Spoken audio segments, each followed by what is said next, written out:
Welcome. We've got an exciting topic today, and that is how to become a hospital CEO. My name is Dr. Jeff Comer, and I've been a hospital CEO for 20 plus years. I have run every imaginable type of hospital, small rural hospitals, large academic medical centers, for-profit, non-profit, religious, non-religious. I've even run a company where I had multiple hospital CEOs reporting to me. So I have a very extensive background being a hospital CEO. I'm also a doctor of psychology, and those of you that have seen my other videos know that I typically blend the psychology with the leadership topics and kind of a stress-based frame of reference that I use in dealing with being a hospital CEO or a leader in healthcare. Today's gonna be different though. Today is more nuts and bolts, how to be a CEO. And in my 20 plus career, it's funny, I've had really three questions from a professional standpoint that come up over and over. And even in my other videos, people have messaged me asking these questions. The first one is, what the heck does a hospital CEO do? The second is, how much money does a hospital CEO make? And the third is, how do I become a hospital CEO? So today, we're gonna focus on the third question, how to become a CEO. In terms of what a hospital CEO does, that is going to be a future video, okay? So we're gonna talk about how to become one to start with. Now, let me just start by saying that being a hospital CEO is a very challenging career. It is a very demanding career, very stressful career, but it's a tremendously rewarding career. You can make a true difference in the population. You can make a work environment that's great for employees where they enjoy coming to work. Your medical staff enjoys it. Your patients have a good, high quality experience. Your community is well served. So it is a wonderful community of professionals that you're gonna work with. It is a wonderful family that you will join in terms of a profession. So it's a great career, but it's definitely a challenging career. So how the heck do you get to the CEO seat? Well, that's what we're gonna talk about. It is not an easy path, it is a long path, but it is a very manageable path. I would say that there is not one perfect way to becoming a CEO. There's a lot of different ways that you can become one, and a lot of CEOs that you will meet have a varied path to it, a very different experience that they might have had from their colleague down the street at another hospital.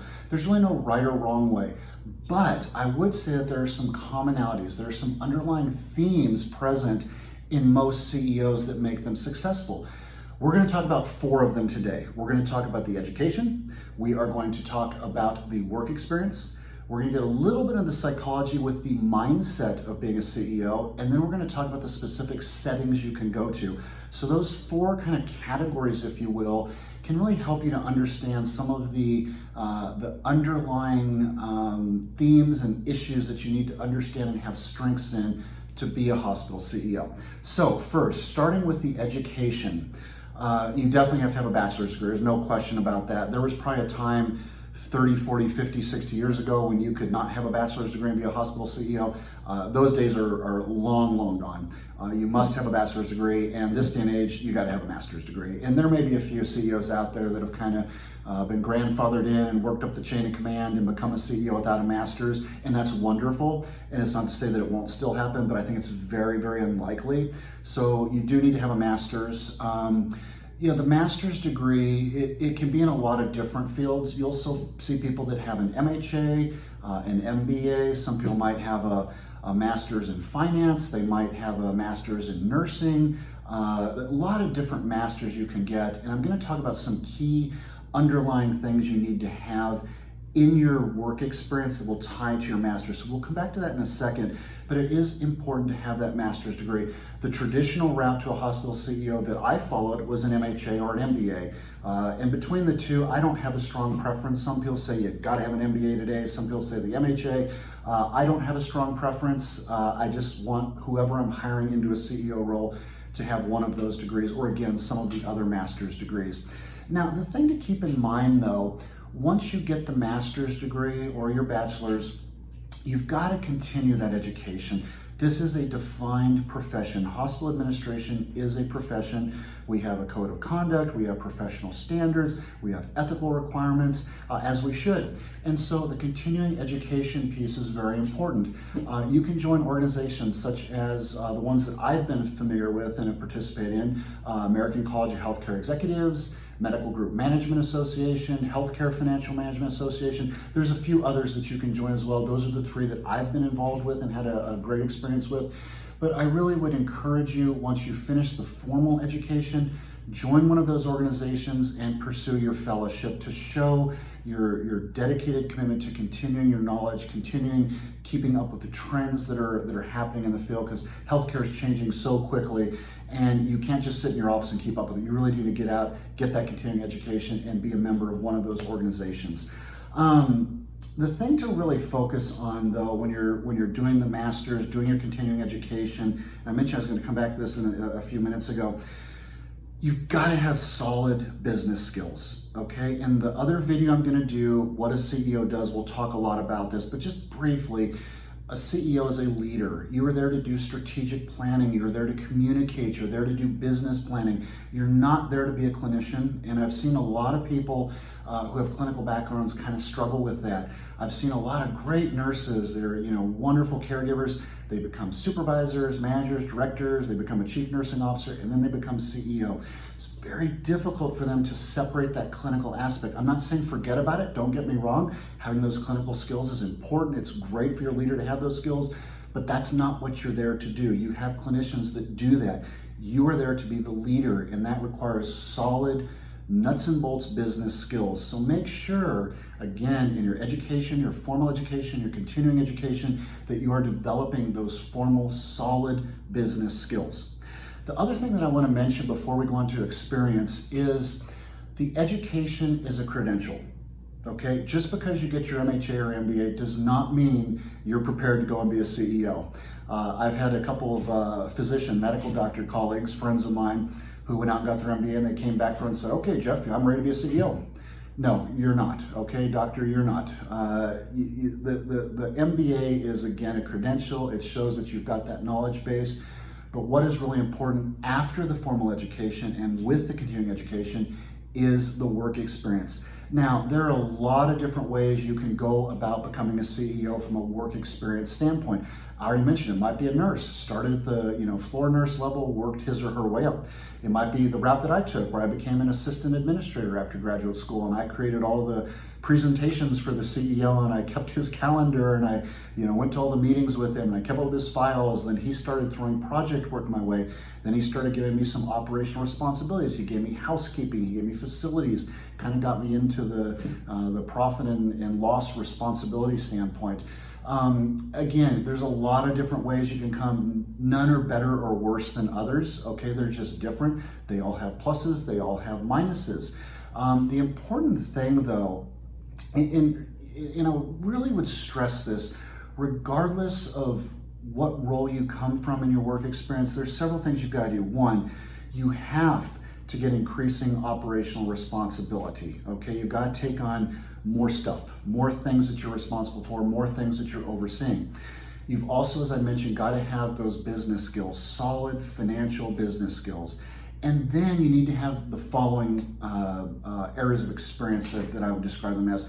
First of all, broad-based, multidisciplinary operations. Nurses, for example, if you've always run nursing units, you got to have other areas behind you, okay?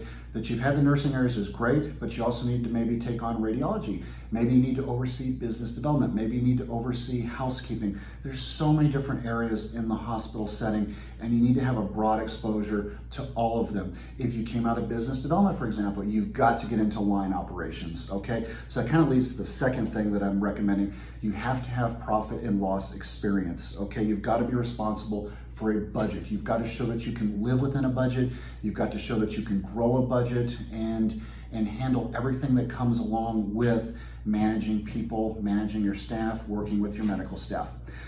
That comes into the third point. You have to have physician relations, okay? A hospital CEO, in large part, a big part of my job, I'd say over 50%, is dealing with the medical staff.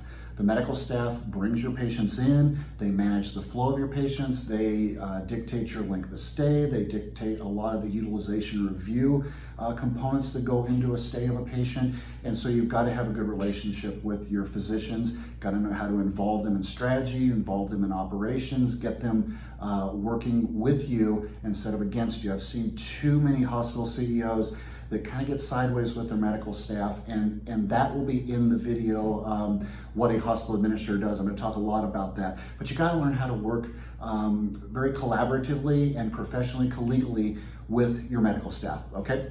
The next thing, business development and growth. You have to grow. You have to learn how to reach out to the community, develop new service lines, recruit physicians, set up new products that you can sell. You need to have inpatient and outpatient experience. You need to be able to work with payers to get new contracts with payers so that you can grow your business with your payers.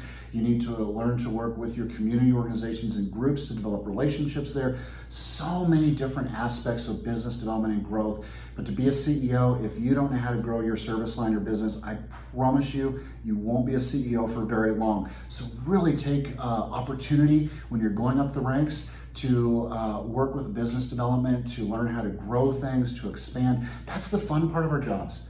The things that are not fun in our jobs are, managing expenses and God forbid you have to get a situation like I've been in where you have to lay people off or close services because you're doing a turnaround. That is not fun, guys. What is fun is growth and expansion. That's what brings energy to the organization, passion. It's just exciting for the employees to see new services and new doctors come on board. So that's a very, very important part. And then finally, I've talked a little bit about this, community involvement. A hospital CEO is a representative of your organization in the community. Hospitals are local organizations. You can have the biggest healthcare systems in the nation, but that local hospital is a local hospital. It still has a local community board. All hospitals have a local community board, and you need to be a participant with that board in the community. So you've got to understand how to work with those board members and how to work with community members. So whether you're a CEO or not, please make sure you're involved in the community. It feels good to do that. It's enjoyable, it's rewarding, and it doesn't have to be big level board positions. Maybe you just volunteer at the local animal shelter. Maybe you volunteer to help kids that don't have this opportunity learn how to read. So many things. We all have something that we're interested in and passionate about. Make sure that you're using that and that you're drawing from that.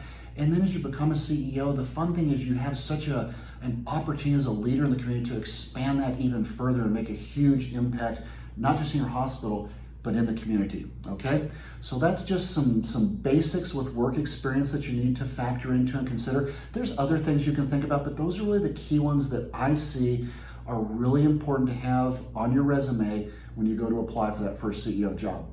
Okay, so we talked about education, we talked about experience. Now, the inner nerd, the psychologist in me is gonna come out a little bit here because we're gonna talk about the mindset of a hospital CEO. Notice, I don't say personality traits.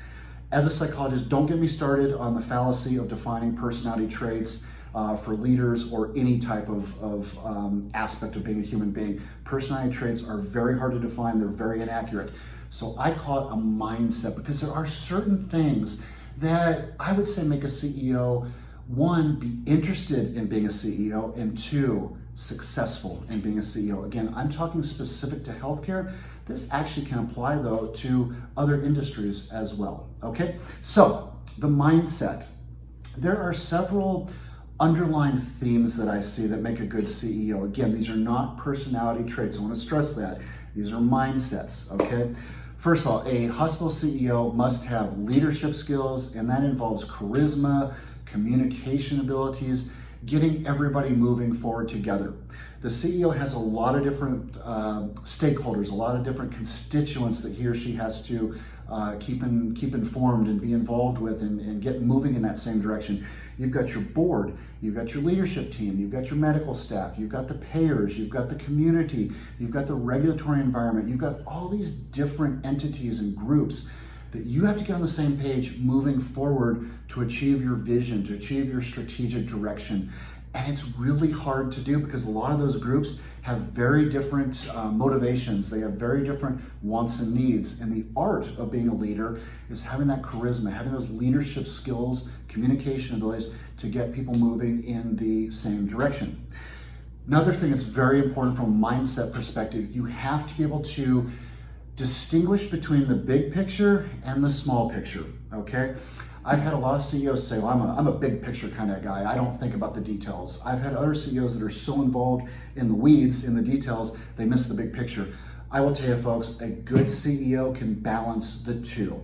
You have to be able to see the big picture, but you have to also understand that the devil is in the details, and you've got to have an ability to work through detailed level information while simultaneously keeping that big picture in mind. You can't come into your office and get lost in the fires and the squabbles and the people-related issues to too large of a degree that you lose sight of where you're trying to get everybody moving. You have to balance the two, integrate the two, and that is a tough thing to do. And the good CEOs have a almost innate ability to do that. So again, balancing the big picture with the smaller picture of detail. Next, you have to be able to remain calm and focused. Notice I don't say you're not trying to be non-emotional, non-passionate. You must be passionate as a CEO, okay? I'm gonna talk about that in a second, by the way. So it's okay to show some emotions, but they need to be constructive emotions. You don't wanna lose your anger. You don't wanna yell and scream. Who here has worked for someone who has yelled and screamed? I know I have. It's a horrible environment. It's toxic. It brings the rest of the organization down.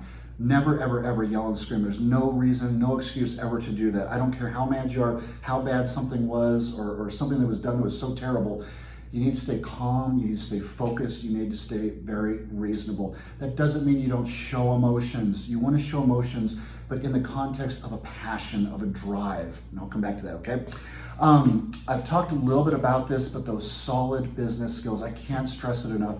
You have to have analytical, solid, quantitative business skills. You must understand your balance sheet, your financial statements, your cash flow, all of your different financial indicators, your quality indicators, your staffing metrics. All of those are quantitative data points that you need to be able to take and amass that data into information driving your big picture.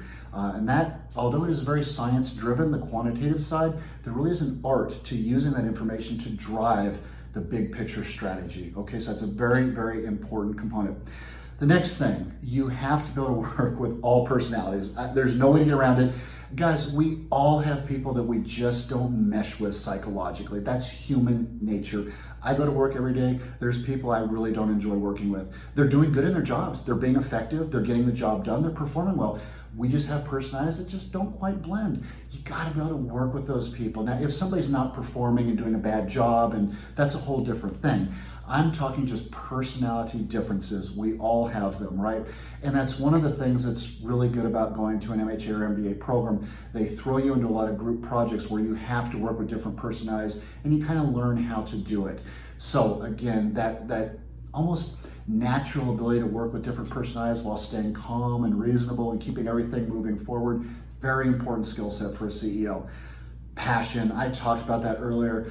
Guys, if you don't have a passion for this, please don't do it. Please don't do it. In this field, hospital CEOs, healthcare executives, we have an 80% burnout rate. We have extremely stressful jobs. These are not ivory tower, sit up there and work 4 or 5 hours a day and go home and play golf. Guys, that is not what these jobs are. These are 12-hour-a-day jobs. They're 7 days a week. You're gonna wake up at 2 in the morning thinking about things. You're gonna have some really difficult things to deal with in your career, but the rewards are worth it. But if you don't have that passion, you will become burned out. You will not be as effective. You've got to have that passion to drive you and to energize people, to get them committed, to get them excited about what you're doing. That's a very, very important aspect of a CEO, okay? Life is too short. If this isn't what you want to do, find something you do have a passion for that you do want to do, okay? Now, the next thing I'm going to talk about, I wouldn't say this is as much of a mindset, but I get this question a lot, and that is, I'll have people come to me and say, you know, Dr. Comer, I'm an introvert. I would love to be a manager, I'd love to be an executive, I'd love to be a CEO, but introverts can't. That is so not true. So not true. I am an introvert, okay? I've been an introvert my whole life. Now, you probably watch these videos, you see me in the workforce, and you think, wow, he's not an introvert. You know, he's speaking, he's talking, he's animated. Sometimes I'm kind of forcing that a little bit because I'm passionate. I love what I do and I bring that energy out of me and kind of try to get everybody else passionate and energized. But I'm very much an introverted person. Being an introvert or an extrovert, either one has pluses and minuses like everything else in life. Neither one is better or worse than the other. Being an introvert, I could probably say I think introverts make the best leaders because they listen more. One of the most important things for a CEO and all those different things I just mentioned was the ability to listen to your team, to take it all in and then make decisions. Introverts by nature are good at doing that. If you are more extroverted, think about that. Maybe don't try to speak as much. Maybe don't try to dictate as much, but listen a little bit more. Introverts, you are gonna have to speak up though. So you gotta overcome that a little bit, and you definitely can. There's nothing really to overcome. It's just bringing that energy and bringing that passion out. So again, if you're an introvert, please, please, please realize you can still do this job. You can still be very effective. I'm a role model for you. I have successfully done it, and I've been in some really difficult places, and my career has not been a bed of roses. So introvert, extrovert, doesn't matter. Have a passion for the work, okay? So we have talked about the education, we've talked about work experience, and we've talked about the mindset. Now, the final thing that I want to talk about, coffee is always good for a CEO, by the way. It's certainly my addiction, I will admit. The final thing I want to talk about, though, is the setting. And when you're looking at the setting that you're going into, keep a long-term career focus in mind, okay? And also, very important, any setting you're looking at, and I'm going to talk about this in a second, make sure that it's a cultural fit for you, and please don't forget your family, okay? Your family is much more important than this career, okay? Make sure your family enjoys the cultural fit. It's something that they think would be a good fit, and they will be happy as well. You will be a much more effective CEO if your family is on board and excited as well. So what I'm talking about here, there's a lot of different ways to break this down, but you need to think about where you want to be as a CEO. Do you want to be in a rural setting or a metropolitan setting? I've been a CEO in both those settings. They have pluses and minuses. In a rural setting, I will tell you right now, those to me are the hardest CEO jobs in the world, because you have no help. You don't have a layer of vice presidents and assistants and director of this and manager of this. It's kind of you and a few other key people. You have to do everything. You have to know everything. In an inner city, big, huge academic hospital, you've got lots of layers of people that can help you. Now, you have other pressures in that setting, of course, that the rural CEO does not have. But you have to think about, where does your family want to live? Where do you want to live? Do you want to be in a rural setting where you're really the largest employer and you're very involved in the community? Do you want to be in a large academic setting where you're spending more of your time internally, focusing on your medical staff and kind of inner city type of issues? No right or wrong, just think about that. They're very, very different CEO jobs, very different cultural fits for you and your family. You want to think about small hospitals versus large hospitals. Again, I've done both. They have their pluses and minuses. There's kind of a fun energy in a big, huge 1,500 bed hospital, but there's also a lot of rewards in a small 35 bed specialty hospital, okay? Very different jobs though. In that 35 bed hospital, you get to know all your employees, their family members. You get to really have that family feel. Bigger, huger place, obviously you can't get to know 8,000 people. You do your best, but you can't know them all. But there's a lot of other challenges that you'll face. So again, neither is right or wrong. It's just a personal decision. A lot of other things, I won't go through too many, but do you want to be part of a big system? Do you want to be a standalone hospital? Do you want to be part of a government hospital? Perhaps, I started out in the military. Perhaps you want to go to the VA and be part of the VA system. The VA system is an amazing place, a fantastic career path, federal government benefits, a lot of rewards in that structure. Maybe you don't like the government and you want to be in a completely standalone private hospital. Again, neither is good or bad. They're just whatever you happen to prefer. A big one though I would suggest you think about is secular versus religious. Perhaps, perhaps you're very devout Catholic, raised Catholic, you very, very devoted to the Catholic faith, and you want to be in a Catholic hospital. That's wonderful. A Catholic CEO at a Catholic hospital, that's really, really powerful in terms of what you can accomplish.